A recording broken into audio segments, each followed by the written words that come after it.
Good day, and welcome to the Leading with Transparency class. I will be leading 4 sessions for you.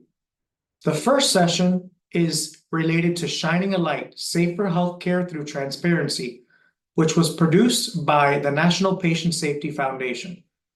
Again, my name is Edward Borrego. I've been in healthcare for over 2 decades of serving people and patients. Most recently, I work at Jackson Health System, which is the 3rd largest academic health system in the country. We have 7 hospitals.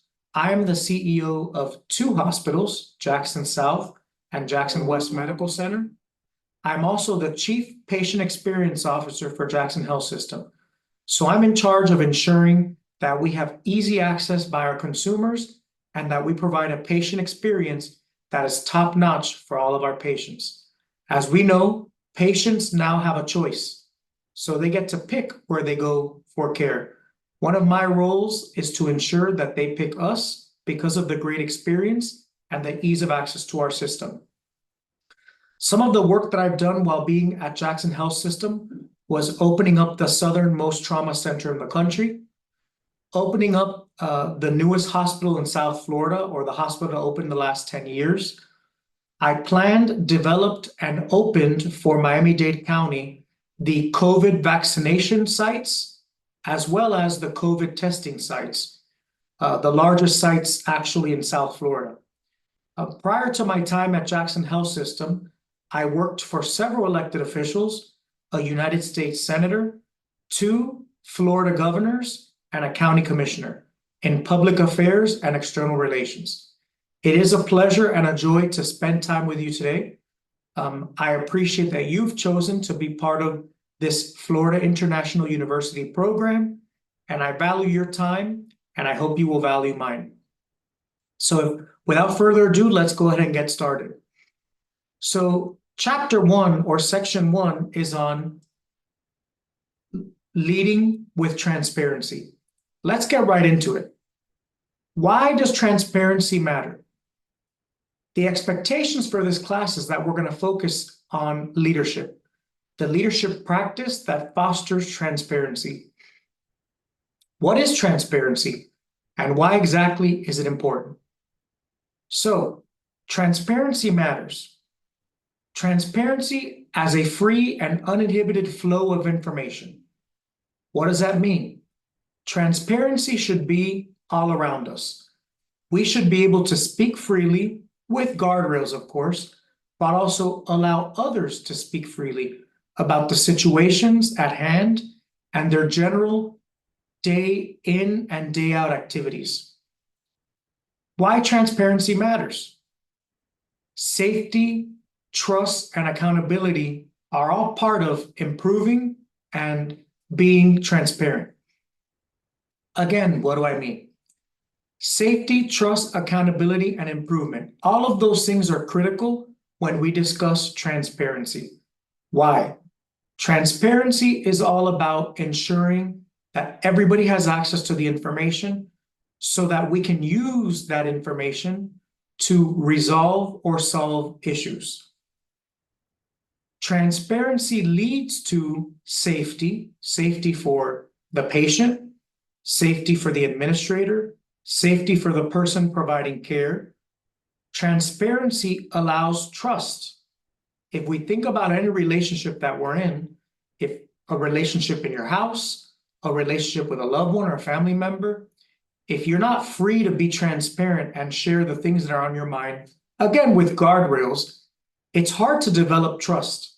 Trust is built over time using transparency as a tactic. Accountability. There's no way you can hold people accountable or yourself accountable if you're not transparent and if they are not transparent with their needs or the things that are happening. And of course, improvement. Transparency leads to improvement. There's absolutely no way that we can identify ways to improve systems, policies, procedures, or team members without being transparent, clear, and open about what is at stake, what is happening. Why also does transparency matter? Transparency builds stronger relationships among patients, providers, and organizations. Why?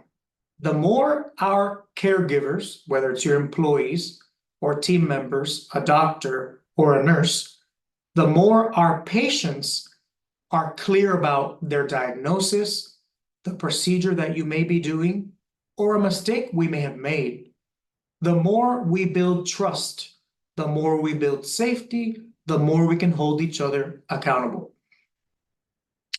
Also on transparency, a very important part. We move from culture of blame to learning and trust. Transparency exposes all of those things that are positive about what we do, right? Whether it's ask, match, verify, what does that mean? If a patient comes in the door and we want to make sure we're doing the right procedure, we ask the patient their name and date of birth. We match that patient's name and date of birth to the medical record, and then we verify their name, their date of birth, and the procedure before we do the procedure. That ensures that we have a learning and a trust environment and not a blame environment. These 4 components are important to understand why transparency matters in the clinical or care environment. We'll move on to the next slide. There are 4 domains to transparency. I'm going to introduce those 4 domains for you now. Patients and families, number 1 and very important. Clinicians and staff, again, very important. Transparency within the organization, and then transparency with the public. What do I mean by each of these domains? Let's start with patient and families. We want to share errors, risks, and outcomes honestly. For any of you in the room who are doctors, or are nurses, or are administrators, or for those of you who have been a patient before or a family member, when we are going to do a procedure, or if we're going to remove blood, or if we are going to give medication, it's important that we share with our patients and their families, because sometimes the families are paying more attention. Sometimes a family or a loved one can be the one that is providing a majority of the care for that patient. Understanding the possibility of risk of that medication or that procedure, understanding the percent of positive outcomes allows the patient or family member to go into the procedure knowing the risks involved, knowing the errors that may occur, and knowing the outcomes that may proceed. This is important to ensure that our patients and families have a level of trust with our caregivers or our nurses or our doctors, so that they know eyes wide open what they're going into. Among clinicians and staff, it's important that there's transparency, open reporting, and shared learning. Again, what does this mean? We want to make sure that when we do make a mistake, or if there is an opportunity, we discuss and meet as a group. We put down all of our armor. We ensure that nobody feels singled out. We meet as a team to discuss where there may have been opportunities. I'll give you an example. Recently at one of my facilities, we had a hospital-acquired infection. We wanted to really understand how that infection happened and how we could prevent it in the future. The only way to do that was not by the administrator or the chief nursing officer or the chief doctor to come in and say, this is what we did wrong. That's a flaw. The only way to understand where the opportunities were was going to the people that do the work. The people that do the work are the people that are most close to the work. They know where there are opportunities. So what did we do?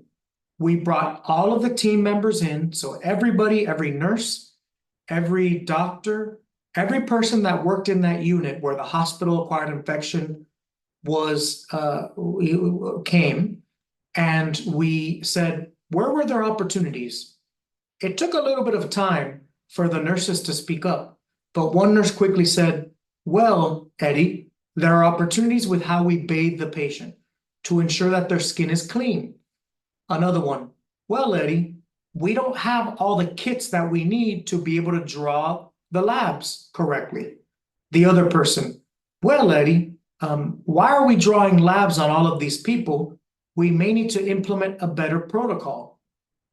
All of those things were important in identifying where there were opportunities. We would never have gotten that deep if we wouldn't have asked our team members to be open and transparent. As a result, that facility no longer has hospital-acquired infections. Why? We listened to the people that did the work. They were in a safe space without repercussions. They were transparent, and they shared with us what they needed to be successful. As a result of that, we made lots of changes, and now we have lots of success today.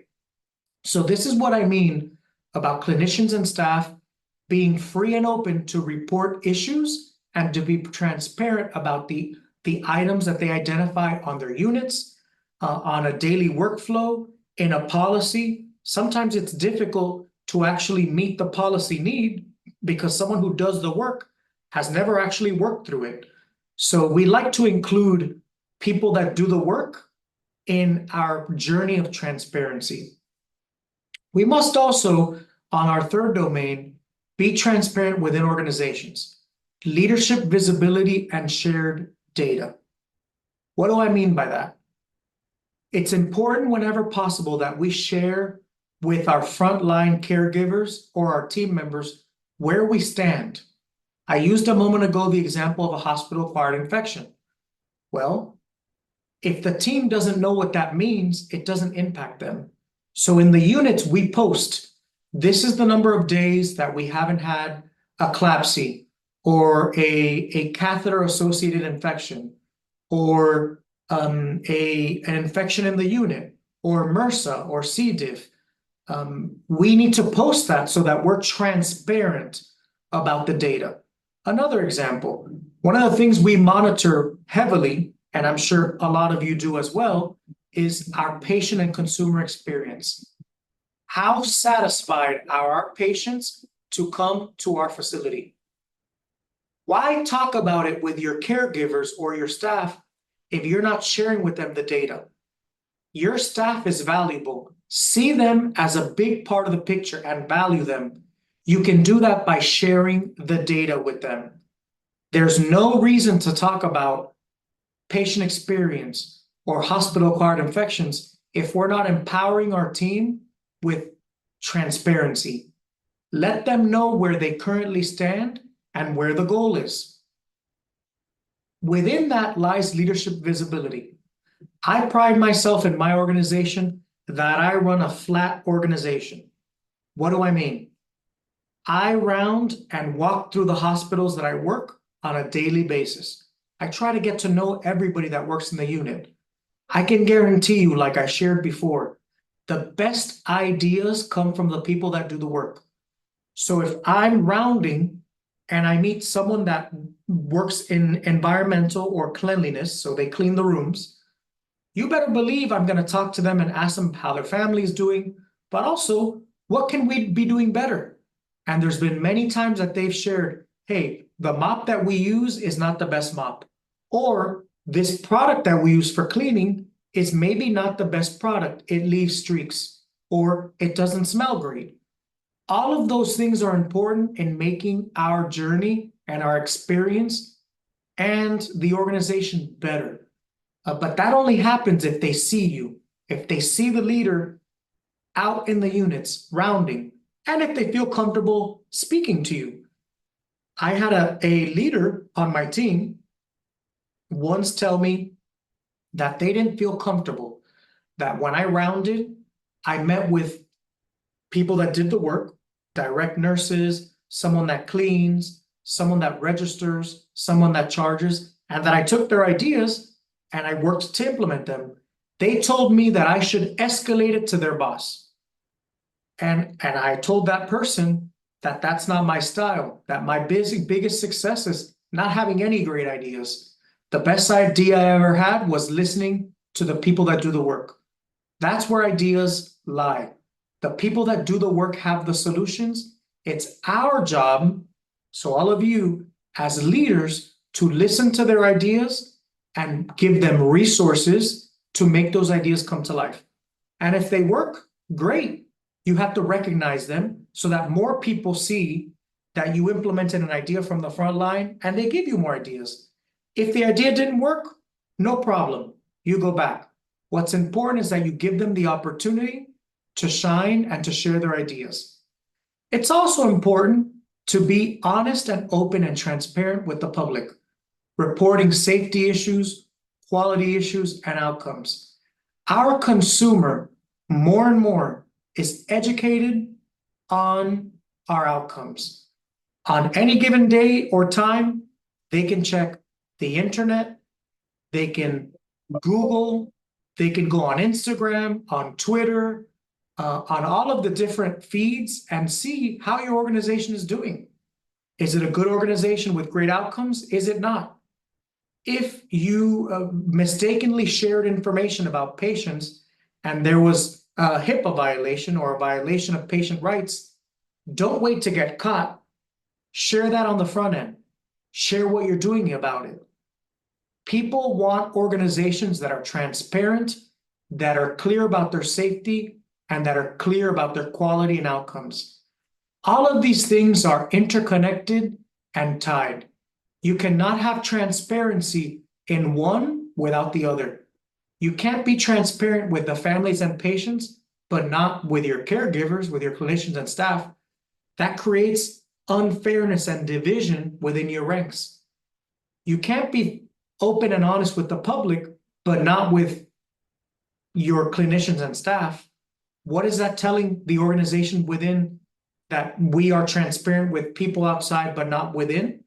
It's very important that all of these things go together. Transparency is interconnected among all of these domains. We'll go on to the next section. There's big cases for transparency. So we just talked about some of those domains. I'm going to talk a bit now about the ethical imperative. Patients have the right to know. There are ethics here involved. It is not legal in many occasions, but also in the environment that we're in around healthcare, it's only ethical that we are transparent with our patients. They have a right to know. They have a right to know that the procedure that they may be undertaking has a percentage that may not be successful. They have a right to know that you may have disclosed their information to somebody else. It is only ethical and moral to share the truth with our patients and their families. A case for transparency is also safety. Upon communication prevents repeat errors. Open communication prevents repeat errors. And that, as I shared before, when you're transparent with your team, everybody knows that we may have made a mistake. So now everybody is more aware and looking out to ensure that we don't make those same mistakes. History can repeat itself if we don't learn from it. So it's important that we share and we learn from our mistakes. So the case for transparency is ethics. It's a driver of safety. It also builds trust. It strengthens patient-provider relationship. There's nothing better and safer and more comforting to hear from your own doctor the risks associated and the benefits with the procedure that you're about to have. It builds trust. Again, there's nothing different than you at your home, right? You build trust with your partner, with your children, with your family when you're transparent and open, when you're honest and clear about the expectations. I think, I have two kids. One is 7 years old. Sometimes we struggle with him doing his homework, and I'm honest with him. Hey, if you don't do your homework, you're not going to get a good grade on that test. And sure enough, it happened once. You better believe it never happened again. But that builds trust. He does his homework now every day. Sometimes it's a struggle, but he still does it. Another case for transparency is it helps shape our culture. when you encourage reporting, learning, and resilience, it tells everybody else that it's okay to do it. What do I mean? If I'm transparent about the issues within the organization, it's going to encourage everybody at every level, down and up, that we value transparency, that we value openness, that we value the best ideas come from the people that do the work. It shows that you value that, and so other people in the organization will emulate that. It shapes your culture of openness, transparency, and trust. Another case for transparency is improving performance. It leads to measurable outcomes. Again, I shared a bit about how this looks and what it works like. It's important that as we share the positive outcomes of being transparent, that we encourage others to do the same. It's important that when there are opportunities, when there are flaws in our system, in our policies, in our procedures, that we do go back, right? And that we share those things, and other people within the organization take note that we value that, and it ensures that they don't repeat the same mistakes again. And those things can be measured, and we must post them in the units. We must post them in the department. In the section prior where I discussed the 4 domains of transparency, I talked about the importance of being open within our organization and with our own clinicians and staff, the importance of sharing the lessons learned so that we improve together. I want to switch a bit now and talk about how we show up. All of us in this course are leaders in some way. We may be leaders in title. We may be a director, a manager, a vice president, a CEO, or we may be an influencer without the title, but we influence. All of us have those people in different units or departments that they may not have the title of director, but we know that everybody listens to them. It's important, extremely important. The single most important thing that sets the culture in an organization around lots of different things, but most importantly, transparency is who? You. You who is looking back at me on the screen. Who? Myself. Leadership matters. The leadership behaviors that you and I display let our team members know what is okay within our organization, what the culture is or needs to be. Encourage leaders to model openness, to share mistakes and lessons learned. Modeling openness is extremely important. We must be honest with our team in order to allow them to be honest with us. If I make a mistake in a meeting and I brush over it, the message I am sending to everyone else is, if you make a mistake, don't talk about it. That's the opposite of what we want. In transparency and in building a culture of openness, we must practice what we preach. We must ensure that we are open and that we model the way. We must also create psychological safety, encouraging others to speak up. One of the mottos I have in my hospital is, everybody has the opportunity to be the CEOs, because in the moments that matter most, the only person that matters to that patient is you. If I deliver food, if my job is to deliver food to our patients and the patient is still hungry, I should be able to get them another meal tray without fear of getting in trouble. If I get them in trouble, what is that telling the nutrition person? Never to solve the problem again. We have to give the people the opportunity on our teams to solve problems. If we don't allow them the opportunity to solve problems, they don't feel safe. They need to be safe enough that they can share their thoughts and opinions, speak their open mind in the appropriate settings, and with the right context, and be transparent. If someone complains about a policy that is poorly written, an item that they're missing in their unit, something that they need to do their work better, and we admonish them and we silence them and we're negative about their opinion, do we think that that person is ever going to share again the opportunities that they find? Probably not. You are sending the message that you are discouraging, not encouraging transparency. So it's extremely important that we create a psychologically safe environment so that our team members can be transparent. We also should reward honesty and reporting. Later on during one of our sessions, you'll hear from Monica Ramaj, who is in charge of the leading risk department, and she will talk a little bit about how we reward our caregivers or our team members for being honest and transparent. We recognize them by giving them speak up moments. So if someone speaks up and is able to avoid patient harm, or if someone speaks up about a policy or procedure that we can fix, we reward them. We give them a certificate. We celebrate them amongst their staff. If someone gives a good idea, we celebrate them amongst their staff and we say, look, giving ideas is a good thing. We want to encourage all of you to give an idea. Sometimes we even give them gift cards. We give them meal coupons or vouchers to get a free meal in our cafeteria.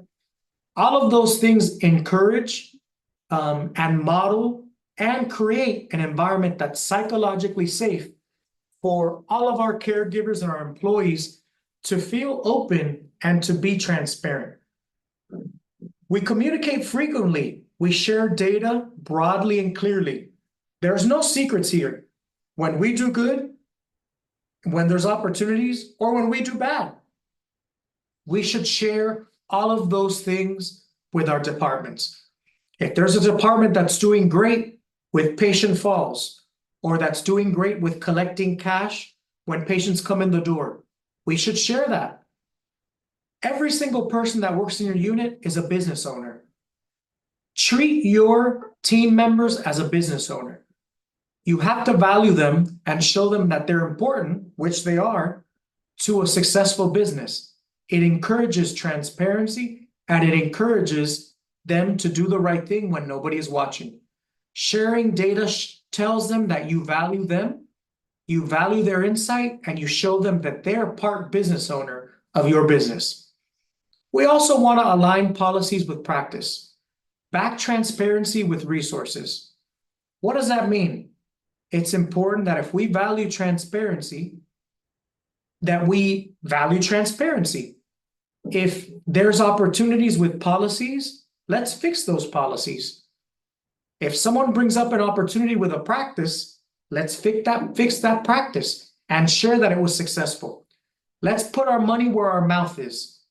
Let's show our team members that what they are talking about, what they're being vulnerable and transparent about, we value. And we value those things by resourcing them, by giving them the resources and the light required to have them succeed. Very important how we show up. Probably the most important way that we can model and encourage transparency is by us doing it first. It starts with us, with all of us leaders. There are barriers to transparency, and I'll talk about some of those now. It's not, talking about it seems very easy. It seems like it's a perfect thing that can be done immediately, but it's not always that easy, especially when you come into an organization that's been around for many years, or an organization where it's new and you're starting it up. And so you have to set the culture from the very beginning. So let's talk a bit about overcoming barriers. So the fear of blame, lack of trust and information overload, cultural resistance. So fear of blame or litigation, use culture principles, right? So we want to use the culture we're developing to avoid people being blamed or feeling like you're coming after them. And you do that by creating a positive culture where you're rewarding people for their trust and for their vulnerability. A lack of trust in leadership. We can avoid lack of trust in leadership by demonstrating consistency. What do I mean? Don't round or go visit your leaders once in a blue moon or once every 2 or 3 months. Set a schedule. What I do with my leaders is I say, when you and I meet on our one-on-ones, I'm going to go meet with you in your department. That way you have all of my attention. I can pay attention to you. There's no distractions. There's no phone. There's no phone calls. I'm here for you. We meet, and then I round in your department. I get to see your people, your team members, your business owners. I get to understand what they're working through, what they're working on. I get to see them in their environment.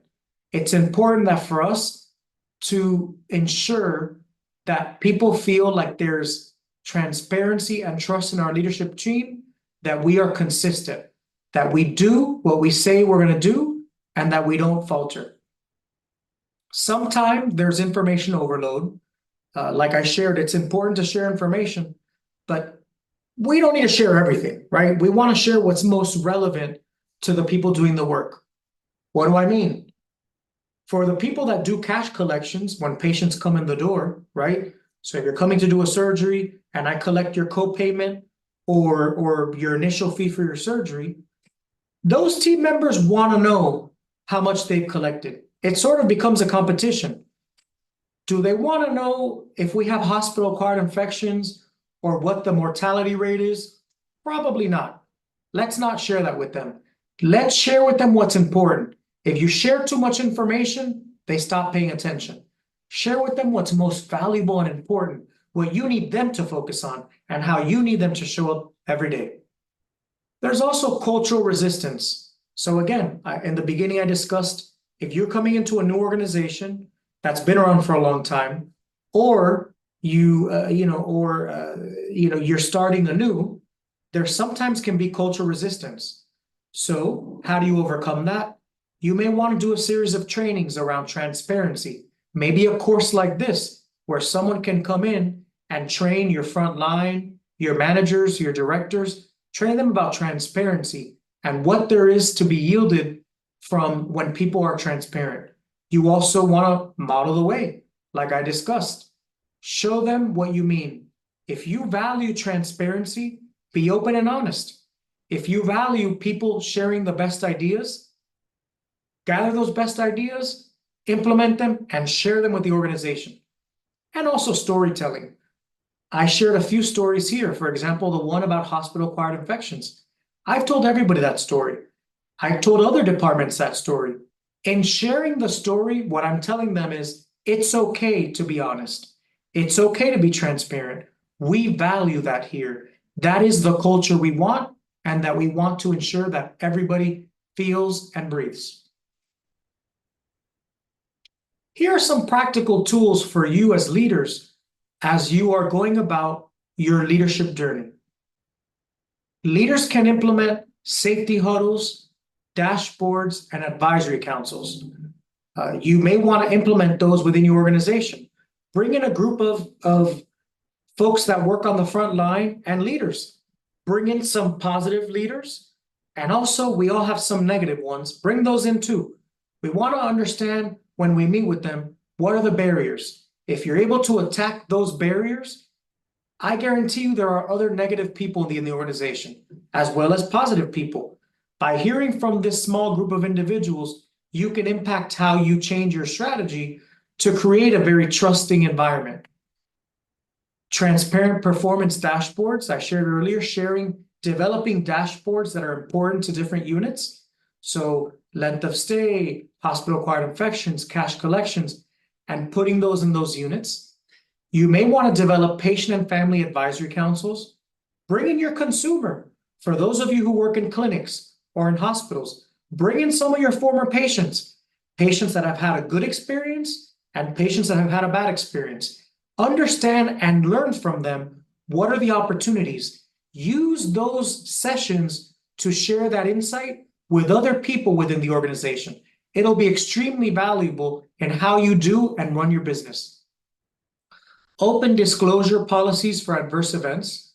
If something negative happens, share it. Everybody learns from a negative opportunity. Turn it into a positive. Share those things with your team members.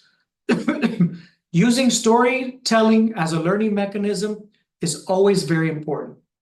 People connect with their hands what they feel in their heart. It's very difficult to hear a story and make it translated to your hands. Oftentimes, we attack people's hearts, that then hits their mind, and that then hits their hands. Appeal to your people's softer side. Ensure that they're your business owner. Ensure that they're your customer first. Your team members that work for your team will show you the way. And in giving them the space to show you the way, you are giving them the space to be more transparent. Here's my call to action for you. Leaders must champion transparency across all domains. Leaders are expected to show up for their people and to ensure that they are there for them when they need it most. Transparency is a core leadership responsibility. It's up to you to be transparent. If you're not transparent, nobody else is going to be. And a transparent culture equals a safe care, engaged staff, empowered patients, and trust in healthcare. This is my call to action to you. A transparent culture creates safer care, engaged staff, empowered patients, and trust in healthcare. I cannot repeat that more in this session. My call to action for you is for you as a leader to put your money where your mouth is and to put your actions on display so that your team understands the importance and how you value transparency to overall provide a better product, a better experience, and a better culture. I appreciate your time during session 1. I'd like to transition and bring in an expert shortly.